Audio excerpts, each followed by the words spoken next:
Hi, this is Brandon Steele. Welcome to the Mainsail Financial Group podcast series, where we host industry experts and local professionals to really help share some tips, some guidance into the areas that we don't necessarily get a focus on day to day. Today we want to thank Shelby Elmore for joining us. Shelby she does a lot. She heads up a lot of the marketing department for Ascend Hospitality Group, which owns a lot of restaurants here, especially in the area, but across the country as well.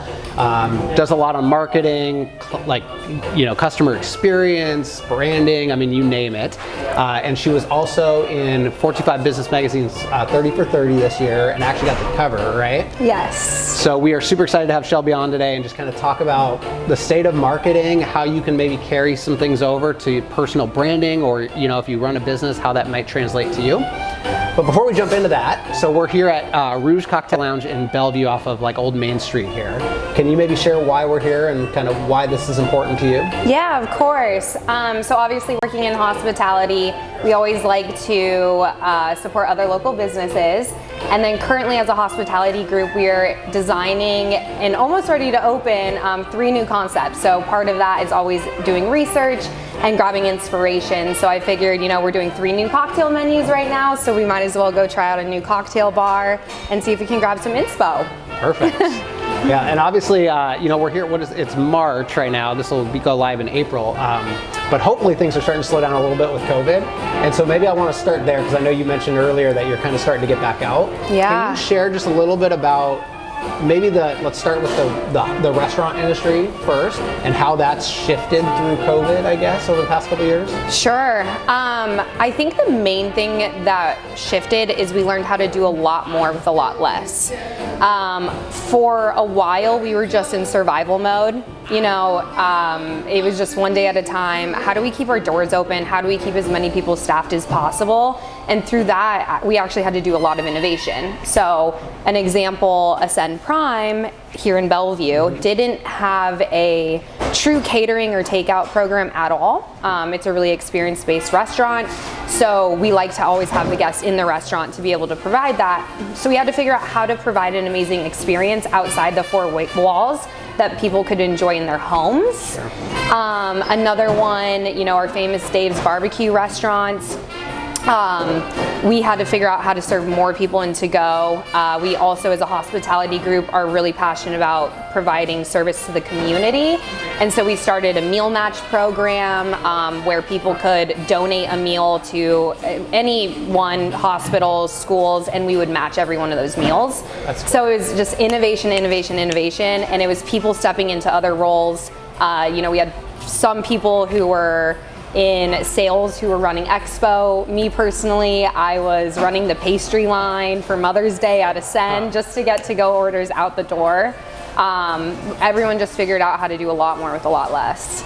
It sounds like, and pivot quickly. Okay. Sounds like a lot of basically creativity in what you were doing. Yep. To try and build out that experience. What do you expect, as we kind of hopefully get back out of this? What do you think will still carry over, or what might change in the years to come?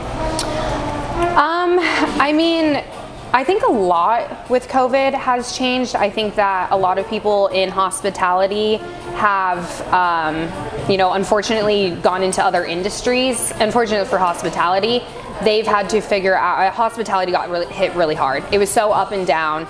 It's really, really, really hard to lay off hundreds of people and then ask them all to come back and then lay them off a few weeks later, Mm-hmm. So getting people to come back and remembering what makes the hospitality industry hospitable is something that we're working on at the moment. Mm-hmm. But again, the doing more with less is something I think will continue.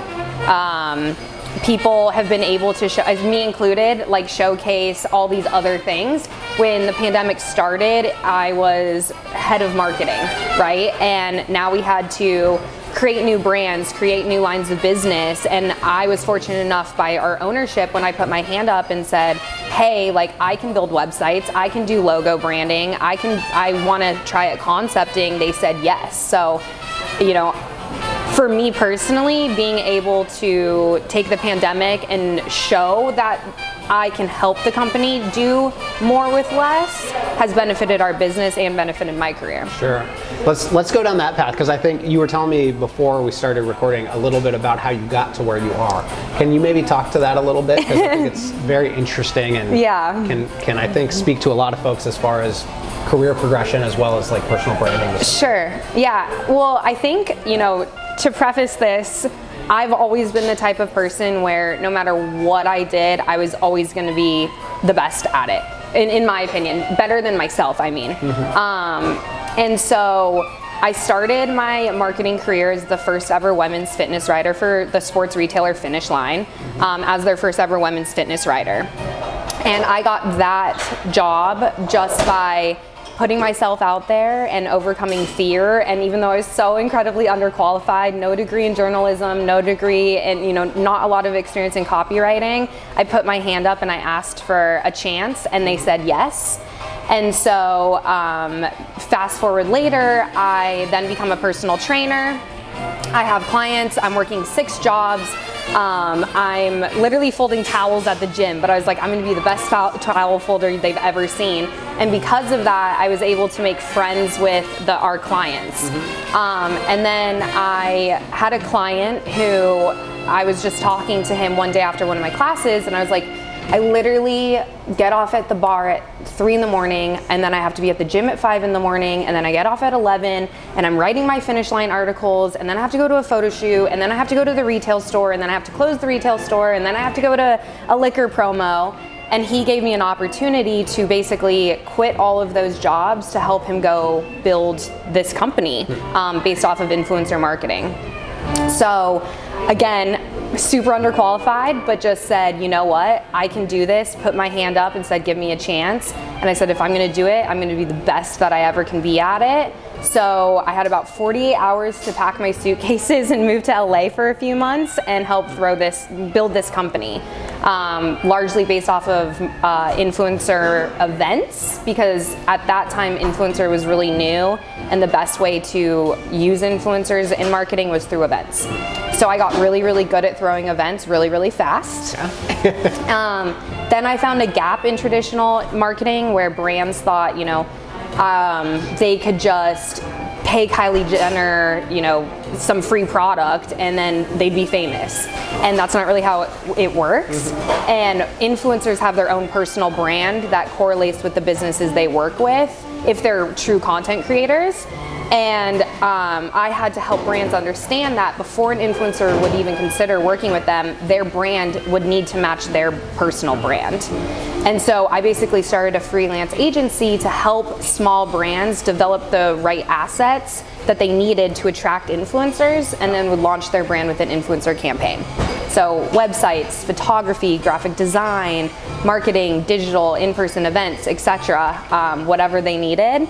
I raised my hand and I said, I can do it, even if I didn't know how yet. I just knew I would figure out how to do it one way or another. Sounds like that was really the first introduction to a lot of the stuff you're doing today then. Yep, okay. Absolutely, yep.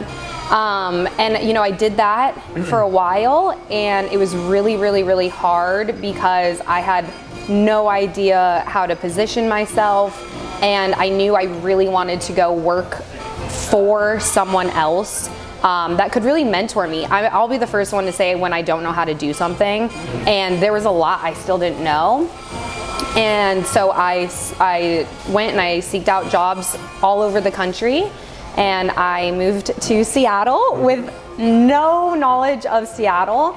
And I was really fortunate enough that, Elena Morris, who's the owner of Ascent Hospitality Group, really saw a lot of her in me and wanted to take me on and mentor me, even though once again, she was sort of like, well, I think she might be a little underqualified, but she knows a lot, or she knows a little bit about a lot, because I was able to show my portfolio. And widely at the time I was hired, the position was a lot of social media based, and I was able to show, I had my own credible social media. I know social media, and I also have done some website building, and I've done some photography, and the company needed a little bit of everything at the time. Okay. Yeah, and I feel like if I'm catching this theme correctly, that a lot of what's gotten you to where you are is kind of like going out of your comfort zone, like jumping into something before you're technically ready, but just jumping into the deep end and learning it as you go. Is that fair to say?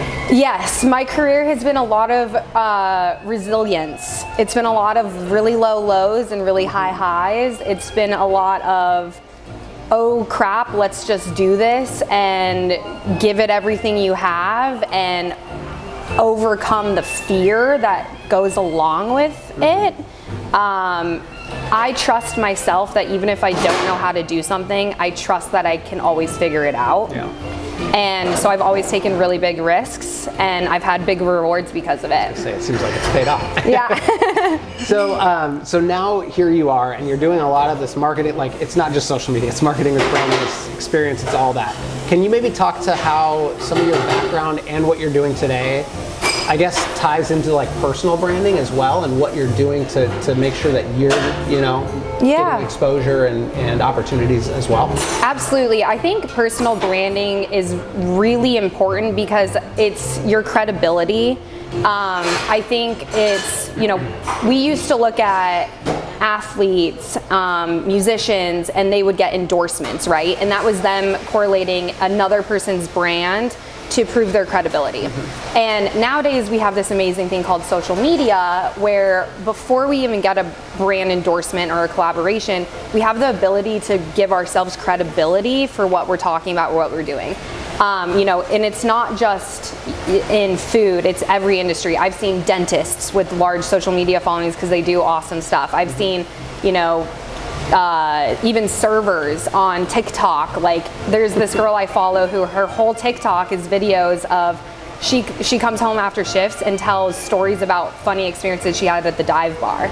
But she's talking about her personal brand, which is a server at a dive bar and a jokester and a comedian.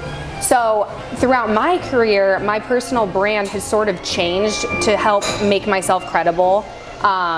It also goes back into I'm always going to give something 150%. So when I do something, I really fully put myself into it.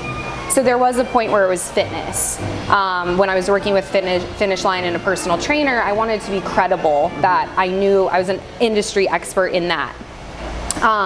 As it's changed, now my personal brand is very much, travel and food and lifestyle. But that's what I'm selling every day when I go to work, is I'm selling a lifestyle experience within food and beverage. Yeah. And so my social media has transitioned that direction to also, empower specifically women, that they are allowed to care about aesthetics and be beautiful and want to also be a boss in any industry that they're in, and they're allowed to do both. Sure. Yeah, I think yesterday was International Women's Day, so this it was. And it sounds like I didn't necessarily expect our conversation to go this route, but I think this is really good. It sounds like as you have transformed yourself, would you say that it is doable? I mean, I assume so, doable, because I think a lot of people will go down the path of, well, if I brand myself this, I'm never going to be able to, reposition or go a different route. Sounds like that hasn't been your experience. It's scary. It's overcoming that fear, though. It's caring more about where you're going than what people think about it today. It's the, long term rather than the short term gratification. So sure, when I was doing fitness, my reach and my engagement was far, far higher, and because people were following me for fitness. Okay, they follow me for food now. Not necessarily correlates. So it's taken years for me to transition in that direction, and I knew I was going to drop off. Sorry, I just touched my mic. I knew I was going to, I'm like, what's on me? I knew it was going to drop off. But you just have to overcome that fear. Who cares? Because eventually it's going to be the right person who are looking at your brand again and caring. Sure. Okay. Yeah, that's good. I feel like that's probably a huge fear for a lot of people. So it's good to hear that it's doable, right? Yeah.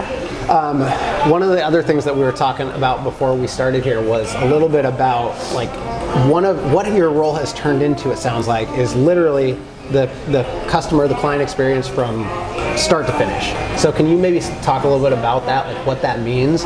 Because I think a lot of folks can maybe get something out of that for themselves, but also if they do run a business. I'll tell you selfishly, as a financial planner, we think about this stuff all the time. So yeah. I'd love to hear how you do that with a restaurant and some things that go into every bit of that customer experience. Yeah, absolutely. So marketing as a whole and branding is so much more than just picking out a logo and some colors.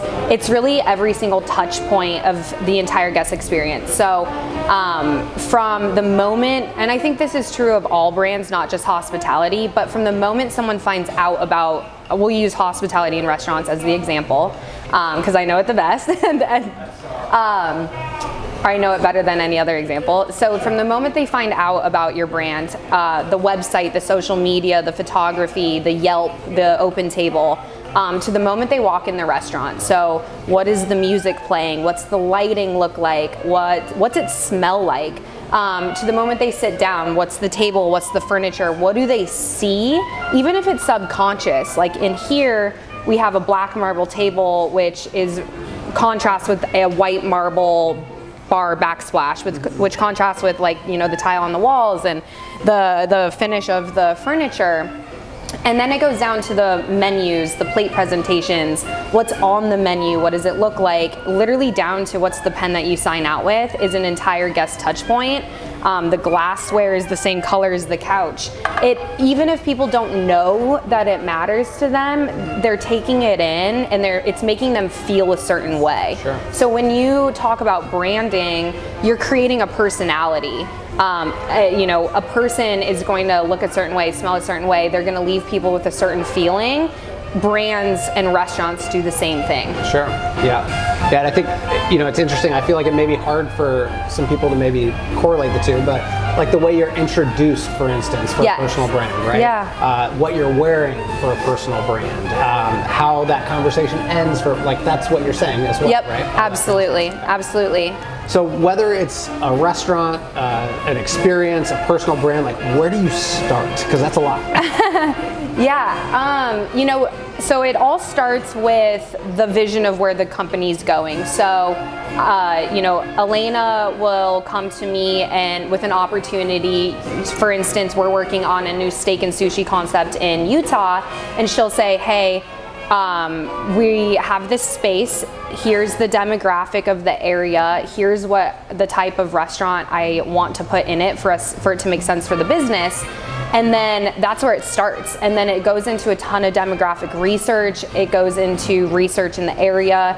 And I really do create personas. So again, it's the personality of the brand. I say, you know, I will literally give them names and come up with the 3 people who would go to that restaurant and think, okay, what do they wear? What do they do in their free time? What kind of music do they listen to? Where else do they go out to dinner or happy hour? What do they like? And I'll work backwards from there. And then I'll draw inspiration. So again, Aquaterra in Salt Lake City, it's in the Rocky Mountains. And so we drew inspiration for the color palette from things like the Rocky Mountain forests and the fish that you'll find in the river, the rocks in the river, down to, you know, the sand of the ocean, because it's steak and sushi. So there's a game focus, not just normal steaks. And then you keep drawing. So then you get a color palette that's based off of the Rockies. And it's just one step at a time. Okay. And then we really come up with that vision and that persona and that feeling before you even get a name. Okay. I think people get so hung up on what's the name of it and what's the logo, when how can you come up with that before, you know, the baby has to exist before, or you kind of have to, it's got to be in progress before it gets a name, you know? Yeah, it's funny.